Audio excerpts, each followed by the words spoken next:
श्री कृष्ण, राधे राधे। आप सभी भक्तों को राधा अष्टमी पर्व की ढेर सारी शुभकामनाएं। आज आप श्रवण करें राधा अष्टमी की व्रत कथा। ये कथा है 84 कोस की परिक्रमा की कथा। कथा बहुत सुंदर है, अंत तक जरूर सुनिएगा और दूसरे भक्तों को भी शेयर कीजिएगा और कमेंट बॉक्स में जय श्री कृष्ण, राधे राधे अवश्य लिखिएगा। एक समय श्री शंकर भगवान माता पार्वती के साथ कैलाश पर्वत पर विराजमान थे। माता पार्वती भगवान शिव जी को बहुत देर से चिंतित देखकर शिव जी से पूछी, भगवान, मैं आपको बहुत देर से चिंतित देख रही हूँ, क्या मैं जान सकती हूँ कि आपकी चिंता का विषय क्या है? तब भगवान शिव जी माता पार्वती जी से बोले कि हे देवी, मेरी चिंता का विषय यह है कि सब लोग अपने अपने गुरु बनाते हैं, पर आज तक हमने किसी को गुरु नहीं बनाया, क्योंकि कहा गया है कि जीवन में जब तक गुरु नहीं बनाया तब तक का किया हुआ सभी पुण्य कार्य को फल नहीं मिलता। हम रात दिन राम राम जपते हैं, पर उसका कोई फल हमें प्राप्त नहीं होता। इसलिए विचार कर रहा हूँ कि जगत में गुरु बनाए तो किसको? इस पर माता पार्वती बोली कि आप जिनका रात दिन भजन करते हैं उन्हीं को गुरु बना लीजिए। तब भगवान शिव जी बोले कि जिनका मैं भजन करता हूँ उनको तो पूरा संसार भजता है, इसलिए ये नहीं कुछ नया होना चाहिए।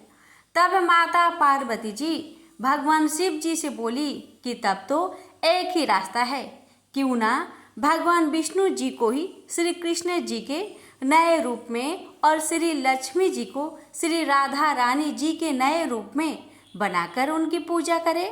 बनाकर उनकी पूजा करके आप उन्हें गुरु बना लीजिए। भगवान शिव जी माता पार्वती की बात सुनकर प्रसन्न हो उठे और बोले, हे देवी, तब तो मैं आज ही जाकर भगवान श्री विष्णु जी से अपना गुरु बनाने के लिए आग्रह करता हूँ। श्री विष्णु लोक पहुंचकर भगवान शिव जी और माता पार्वती जी भगवान श्री विष्णु जी से बोले कि ऐसे तो हम रात दिन आपका भजन करते ही हैं, पर आज तक हमने किसी को गुरु नहीं बनाया, इसलिए हमें हमारे भजन का फल नहीं मिलता। इसलिए हमने विचार किया है कि हम आपको ही गुरु बनाएं। इसलिए आप और माता श्री लक्ष्मी जी श्री बिरजा नदी के तट पर पधारे, हम वहीं आपको गुरु बनाएंगे। भगवान श्री विष्णु जी और माता श्री लक्ष्मी जी भगवान शिव जी का आमंत्रण सहस्त्र स्वीकार कर लिए। भगवान शिव और माता पार्वती जी वापस अपने स्थान कैलाश पर आ गए। कुछ समय बाद भगवान शिव जी द्वारा दिए गए समय के अनुसार श्री विष्णु जी और माता श्री लक्ष्मी जी श्री बिरजा नदी के तट पर बताए गए जगह पर पहुंच गए। भगवान शिव जी और माता पार्वती जी ने भगवान श्री विष्णु जी और माता श्री लक्ष्मी जी का भव्य स्वागत किया। स्वागत में भगवान शिव जी सभी लोकों से अलग श्री बिरजा नदी के तट पर एक नए लोक का निर्माण किया, जिसमें अनेकानेक गायें थी, सभी प्रकार के फलों के वृक्ष थे, मोर, तोता, सभी पंछी मौजूद थे। शीतल मंद सुगंध हवाएं चल रही थी। एक बहुत बड़ा सोने का रत्न जड़ित सिंहासन बना हुआ था, जिसका श्री गोलोक धाम नाम दिया गया। स्वागत के बाद भगवान शिव जी और माता पार्वती जी भगवान श्री विष्णु जी और श्री लक्ष्मी जी को पहले एक नया स्वरूप दिया, जिसमें श्री विष्णु जी को श्री कृष्ण जी के रूप में और श्री लक्ष्मी जी को श्री राधा जी के रूप में सजाकर उन्हें सोने के सिंहासन पर बैठाकर विधि विधान से पूजन अर्चन करके फिर उनको अपना गुरु बनाया और कहा कि महाराज, ये लोक जिसका नाम गोलोक धाम है, ये आपकी विहार स्थली है। ये सारी गाय इस धाम में उपस्थित सभी वस्तु आपको समर्पित है। आप इसी रूप में श्री राधा कृष्ण सदा यहाँ निवास करिए और अपने भक्तों को मोक्ष प्रदान करिए। तदुपरांत भगवान शिव जी और माता पार्वती अपने धाम कैलाश को वापस आ गए। एक दिन श्री राधा जी और श्री कृष्ण जी अपने धाम श्री गोलोक में विहार कर रहे थे। दोनों विहार में इतने मंद मस्त थे कि तभी उसी समय श्री राधा रानी जी के भाई वहां से गुजरे। श्री राधा जी और श्री कृष्ण जी दोनों ही उनको नहीं देखे और ना ही उनके ओर ध्यान दिए, जिस पर श्री राधा रानी जी के भाई को क्रोध आ गया। हम यहाँ से गुजर रहे हैं और ये लोग बिहार में इतने मद मस्त है कि इनको हमारी ओर जरा भी ध्यान नहीं। जिस पर श्री राधा रानी जी के भाई ने श्री राधा रानी जी को और श्री कृष्ण जी को श्राप दे दिया कि आप लोग में जितना अधिक प्रेम है आप दोनों उतने ही दूर चले जाओगे। श्राप देकर भाई तो चले गए। तब श्री कृष्ण श्री राधा रानी जी से बोले कि आपके भाई द्वारा दिए गए श्राप के फल को भोगने के लिए मृत्युलोक में जाना पड़ेगा, क्योंकि यहाँ तो इस श्राप को भोगने का कोई साधन नहीं है। ये सुनकर श्री राधा रानी जी रोने लगी और भगवान श्री कृष्ण जी से बोली कि हम तो मृत्युलोक नहीं जाएंगे, क्योंकि वहाँ का लोक हमारे अनुकूल नहीं है। वह पाप अधिक है, पुण्य कम है। तब भगवान श्री कृष्ण जी बोले कि चाहे वहाँ जो भी हो, श्राप भोगने तो वहीं जाना होगा। श्री राधा रानी जी मृत्यु लोक में आने के लिए किसी भी प्रकार से तैयार नहीं हो रही थी। तब अंत में श्री कृष्ण जी बोले कि एक उपाय है, क्यों ना हम इस गोलोक धाम को ही वहाँ ले चले। इस पर श्री राधा रानी जी मृत्युलोक आने के लिए तैयार हो गई। तब भगवान श्री कृष्ण जी सर्वप्रथम श्री यमुना जी को पृथ्वी पर आने को कहा। फिर श्री बिरजा नदी का जल यमुना जी में छोड़ा। इसके बाद भगवान श्री कृष्ण जी गोलोक धाम 84 अंगुल गोलोक धाम की मिट्टी पृथ्वी पर एक सीमित क्षेत्र 84 कोस में वर्षा की 84 कोस बराबर 252 किमी, श्री बिरजा नदी का जल और श्री गोलोक धाम की मिट्टी 84 कोस के क्षेत्र में एक साथ आने के कारण इस क्षेत्र का नाम वज्र क्षेत्र पड़ा।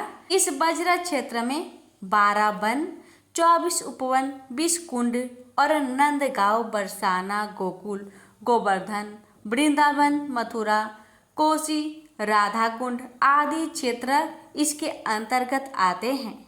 84 अंगुल इसलिए कि धर्म शास्त्रों के अनुसार पृथ्वी पर हर मनुष्य का शरीर अपने हाथ की उंगली से 84 अंगुल का ही होता है। इसके बाद भगवान श्री कृष्ण जी गोलोक धाम के सभी पशु पंछी इत्यादि को बोले कि आप श्री राधा रानी जी की सेवा में वज्र में जाइए। तब जाकर श्री राधा रानी जी सर्वप्रथम वज्र क्षेत्र के बरसाने में श्री वृषभान जी के यहाँ प्रकट हुई। श्री राधा रानी जी के वज्र में आने के कई वर्ष बाद श्री कृष्ण भगवान मथुरा में अपने मामा कंस के कारागृह में बंद श्री वासुदेव जी के यहाँ पधारे और बाल्यकाल की सभी लीला श्री राधा रानी जी के साथ वज्र में ही किया। इसके बाद श्री कृष्ण जी तो वज्र छोड़कर चले गए, पर श्री राधा रानी जी अपने भाई द्वारा दिए गए श्राप को वज्र में ही बिताई और बाद में अपने धाम गोलोक को चली गई। बोलिए राधे राधे। श्री कृष्ण भक्ति के अवतार देवर्षि नारद ने एक बार भगवान सदाशिव के श्री चरणों में प्रणाम करके पूछा, हे महाभाग, मैं आपका दास हूँ, बतलाइए श्री राधा देवी लक्ष्मी है या देवपत्नी, महालक्ष्मी है या सरस्वती है? क्या वो अंतरंग विद्या है, वैष्णवी प्रकृतिक है? कहिए, वे वेद कन्या है, देव कन्या है अथवा मुनि कन्या है? सदाशिव बोले, हे मुनिवर, अन्य किसी लक्ष्मी की बात क्या कहे, कोटि कोटि महालक्ष्मी उनके चरण कमल की शोभा है, सामने तुच्छ कही जाती है। हे नारद जी, एक मुँह से मैं अधिक क्या कहूँ? मैं तो श्री राधा के रूप, लावण्य और गुण आदि का वर्णन करने में अपने को असमर्थ पाता हूँ। उनके रूप आदि की महिमा कहने में मैं भी लज्जित हो रहा हूँ। तीनों लोकों में कोई भी ऐसा समर्थ नहीं है जो उनके रूप आदि का वर्णन करके पार पा सके। उनके रूप माधुरी जगत को मोहने वाले श्री कृष्ण को भी मोहित करने वाली है। यदि अनंत मुख से चाहूं तो भी उनका वर्णन करने की मुझ में क्षमता नहीं है। नारद जी बोले, हे प्रभु, श्री राधिका जी के जन्म का महात्म्य सब प्रकार से श्रेष्ठ है। हे भक्त वत्सल, उनको मैं सुनना चाहता हूँ। हे महाभाग, सब व्रतों में श्रेष्ठ व्रत श्री राधा अष्टमी के विषय में मुझको सुनाइए। श्री राधा जी का ध्यान कैसे किया जाता है, उनकी पूजा अथवा स्तुति किस प्रकार होती है, यह सब मुझसे कहिए। हे सदाशिव, उनकी चार्य पूजा विधान तथा अर्चन विशेष सब कुछ मैं सुनना चाहता हूँ। अब बतलाने की कृपा करे। शिव जी बोले, वृषभानुपुरी के राजा वृषभानु महान उदार थे। वे महान कुल में उत्पन्न हुए तथा सब शास्त्रों के ज्ञाता थे। अनिमा महिमा आदि 8 प्रकार की सिद्धियों से युक्त श्रीमान धनी और उदार चेता थे। वे संयमी कुलीन सदिचार से युक्त तथा श्री कृष्ण के आराधक थे। उनकी भार्य श्रीमती श्री कीर्तिदा थी। वे रूप यौवन से संपन्न थी और महान राजकुल में उत्पन्न हुई थी। महालक्ष्मी के समान भव्य रूप वाली और परम सुंदरी थी। वे सर्व विद्याओं और गुणों से युक्त कृष्ण रूपा तथा महापतिव्रता थी। उनके ही गर्भ में शुभदा भाद्रपद की शुक्ल अष्टमी को मध्यकाल में श्री वृंदा बनेश्वरी श्री राधा जी प्रकट हुई। हे महाभाग, अब मुझसे श्री राधा जन्म महा उत्सव में जो भजन पूजन अनुष्ठान आदि कर्तव्य है उन्हें सुनाइए। सदा श्री राधा जन्माष्टमी के दिन व्रत रखकर उनकी पूजा करनी चाहिए। श्री राधा कृष्ण के मंदिर में ध्वजा, पुष्पमाल्य, वस्त्र, पताका, तोरण आदि नाना प्रकार के मंगल द्रव्य से यथाविधि पूजा करनी चाहिए। स्तुति पूर्वक सुवासित गंध, पुष्प, धूप आदि से सुगंधित करके उस मंदिर के बीच में 5 रंग के चूर्ण से मंडप बनाकर उसके भीतर 16 दल के आकार का कमल यंत्र बनाए।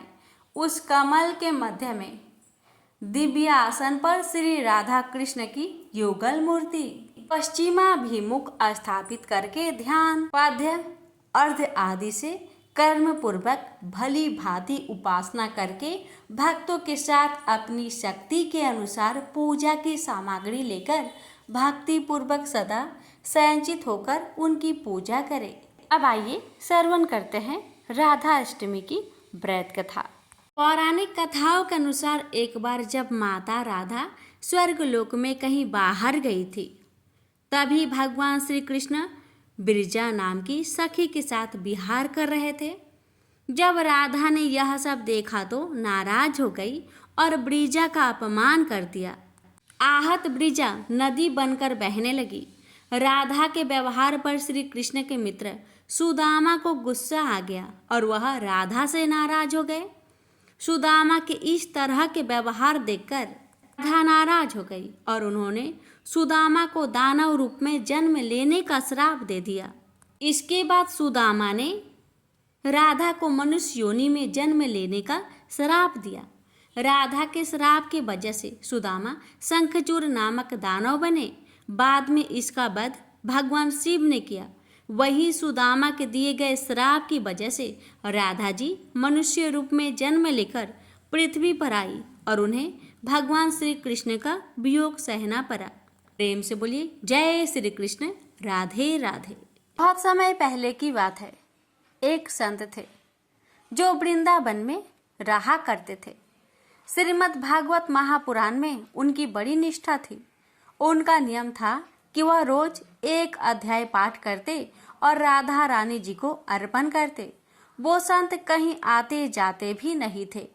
लोग भक्ति भाव से उनको कुछ खाना पीना भी उनकी कुटिया पर ही दे जाते थे। वो संत भी अपनी कुटिया में बैठे बैठे या तो राधा रानी का नाम जाप करते रहते या श्रीमद् भागवत का पाठ करते रहते।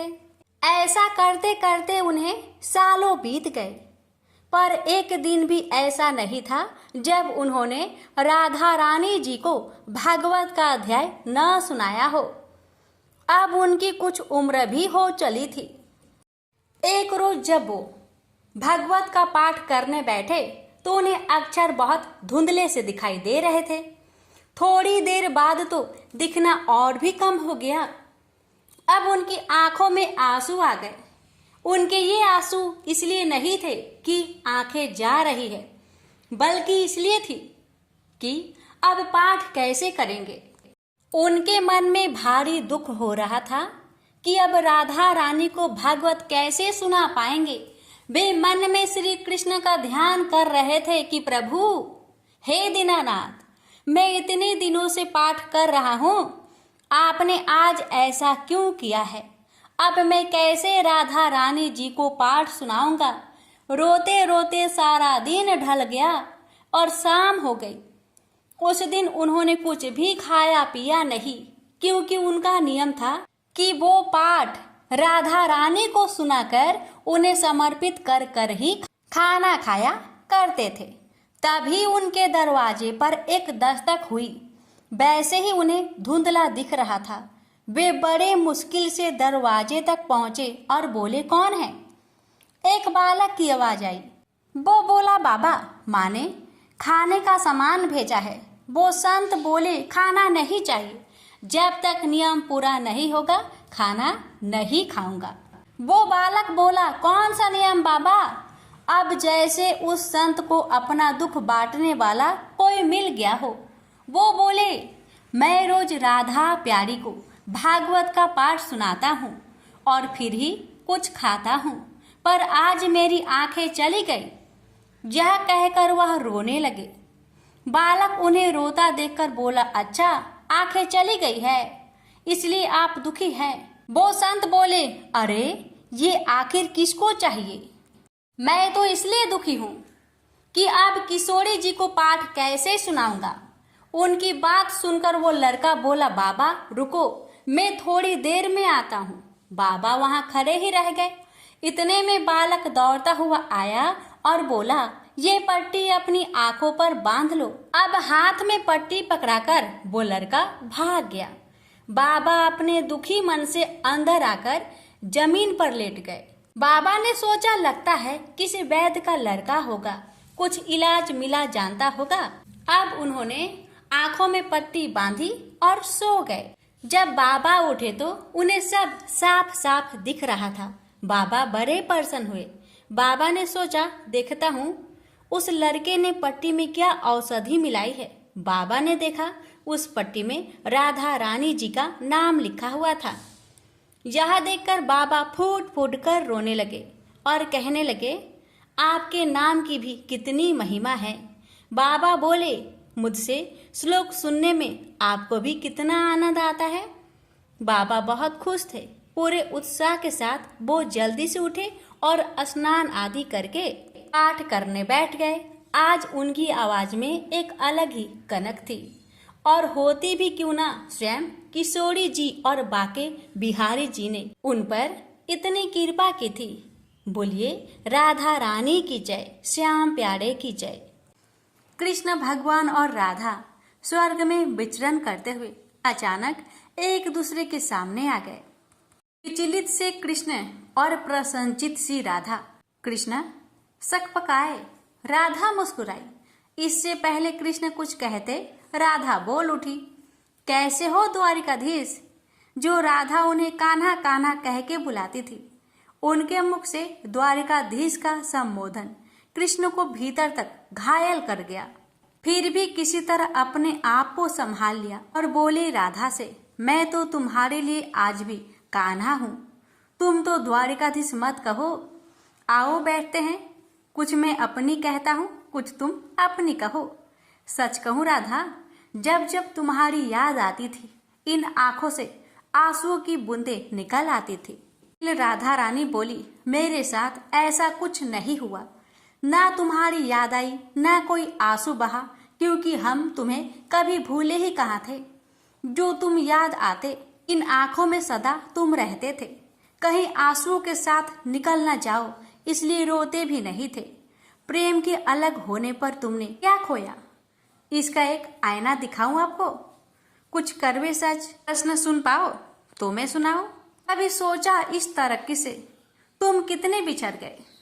यमुना के मीठे पानी से जिंदगी शुरू की और समुद्र के खारे पानी तक पहुंच गए। एक अंगुली पर चलने वाले सुदर्शन चक्र पर भरोसा कर लिया और 10 उंगलियों पर चलाने वाली बांसुरी को भूल गए।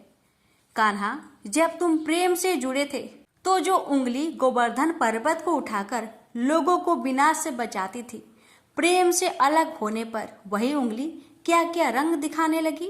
सुदर्शन चक्र उठाकर विनाश के काम आने वाली कान्हा और द्वारिकाधीश में क्या फर्क होता है बताऊं? कान्हा होते तो तुम सुदामा के घर जाते, सुदामा तुम्हारे घर नहीं आता। युद्ध में और प्रेम में यही तो फर्क होता है। युद्ध में आप मिटाकर जीतते हैं और प्रेम में आप मिटकर जीतते हैं। कान्हा, प्रेम में डूबा हुआ आदमी दुखी तो रह सकता है पर किसी को दुख नहीं देता। आप तो कई कलाओं के स्वामी हो, स्वप्न दूर दृष्टा हो, गीता जैसे ग्रंथ के दाता हो, पर आपने क्या निर्णय किया? आपने पूरी सेना कौरवों को सौंप दी और आपने आपको पांडवों के साथ कर लिया। सेना तो आपकी प्रजा थी, राजा तो पालक होता है, उसका रक्षक होता है। आप जैसे महाज्ञानी उस रथ को चला रहा था जिस पर बैठा अर्जुन आपकी प्रजा को ही मार रहा था। अपनी प्रजा को मरते देख आप में करुणा नहीं आई, क्योंकि आप प्रेम में शून्य हो चुके थे। आज भी धरती पर जाकर देखो, अपनी द्वारिकाधीश वाली छवि को ढूंढते रह जाओगे। हर घर हर मंदिर में मेरे साथी खड़े नजर आओगे। आज भी मैं मानती हूँ लोग गीता के ज्ञान की बात करते हैं, उनके महत्व की बात करते हैं, मगर धरती के लोग युद्ध वाले द्वारिकाधीश पर नहीं, प्रेम वाले पर भरोसा करते हैं। गीता में मेरा दूर दूर तक नाम भी नहीं है, पर आज भी लोग आपके समापन पर राधे राधे करते हैं। प्रेम से बोलिए राधे राधे। एक बार 3 साधु थे जो बरसाना की ओर जा रहे थे। उनमें से एक साधु जो वृद्ध था, वह कहने लगा कि मैं अब यमुना के किनारे आसन लगाकर रहूंगा। तुम दोनों जवान हो, इसलिए तुम आगे चले जाओ। जब दोनों युवा साधु चलते चलते बरसाना के निकट पहुँचे तो कहने लगे कि अब तो हम श्री जी के गांव में पहुँच ही जाएंगे। एक तरह से हम राधा रानी के मेहमान हुए हैं, इसलिए हम बरसाना में भिक्षा नहीं मांगेंगे। राधा रानी के मंदिर में आरती के समय जो प्रसाद मिलेगा वही खा लिया करेंगे, और अगर कोई भोजन करवा देगा तो कर लेंगे, अन्यथा किसी से मांगेंगे नहीं। दोनों साधुओं ने मजाकिया लहज में ऐसा कह दिया। मंदिर में पहुंचकर राधा रानी के दर्शन किए, मंदिर में आरती देखी और उत्सव का आनंद लिया। दोनों ने सोचा कि राधा रानी के मेहमान हैं, इसलिए भिक्षा तो नहीं मांगेंगे, इसलिए बिना भोजन के ही सो गए। उसी रात्रि को राधा रानी ने स्वप्न में मंदिर के पुजारी जी को जगाया और कहने लगी कि मेहमान भूखे हैं और आप चैन से सो रहे हैं। पुजारी जी आश्चर्य से कहने लगे कि मेहमान कहाँ हैं? तो राधा रानी कहने लगे कि 2 साधु हैं जो बिना भोजन के ही सोए हैं। पुजारी जी जल्दी से उठे और साधुओं को ढूंढकर उन्हें जगाया।